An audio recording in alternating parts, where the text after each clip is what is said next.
have been cast in that movie, she lacked the necessary refinement.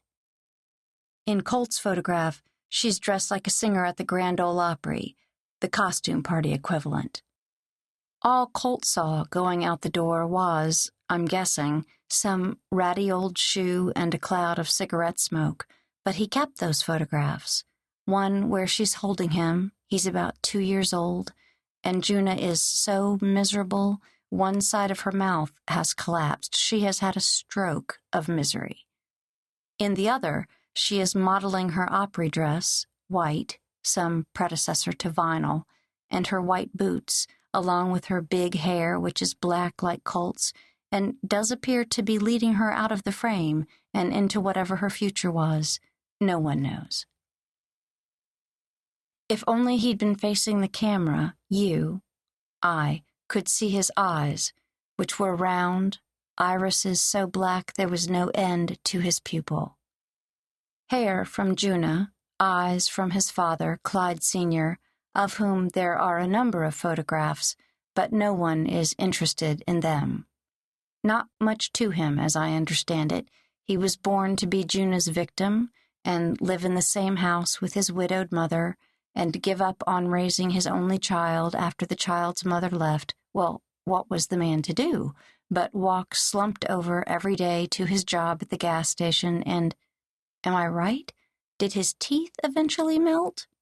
I think so. I think his teeth melted. So Colt let his hair grow long and bought a wrecked 1950 BMW R512, which he worked on night and day in place of a formal education. And was it even running yet when he met His hair grew long, and he rode that bike all the way from Kentucky, over the Ohio River, and through Tell City, up the middle of Indiana until he landed a day laborer and then a carpenter, but no one ever messed with him or said a word about that ponytail, because he was fast as a whip crack, afraid of nothing. He carried a switchblade and walked with a slight left-leaning swagger from a childhood accident. He seemed cool in all ways, but he was wound tight. His body rang like a piano string. I could hear him coming from miles away. An A note in an upper register struck and struck and struck again.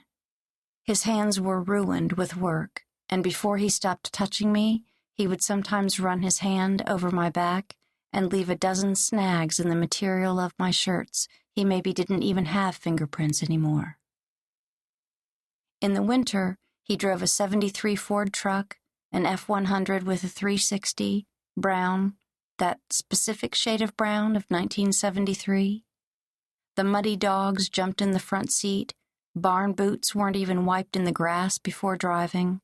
The floor was littered with every imaginable kind of trash and tool and cast-off work glove. They assumed the shape of his hands, and the bed was scarred from loads of firewood and scrap metal. He thought only about what was under the hood. He took care where it mattered. Colt had me, his truck, his bike, his ruined hands. He had his black dog, Weeds, and cigarettes, which maybe Juna left him or taught him. I don't know how it happens. The Marlboro Red Pack, more of the music of my life. My father's barely in-tune A-note, jittering down the gravel road and up to the side of the house, and the ritual gestures.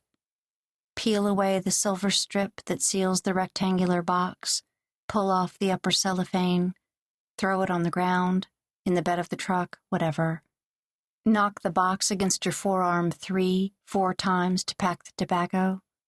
Flip the lid with just your thumb, choose the cigarette in the front, in the middle, put it in the corner of your mouth, and light it with your hands cupped around the match or the lighter, even if no wind is blowing, even if you're standing in your daughter's bedroom, and she wakes up because of the sound of the flame, and she doesn't know what you're doing there, but she sees you.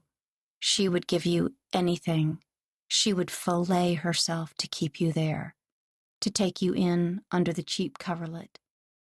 She is the dying, the cancer.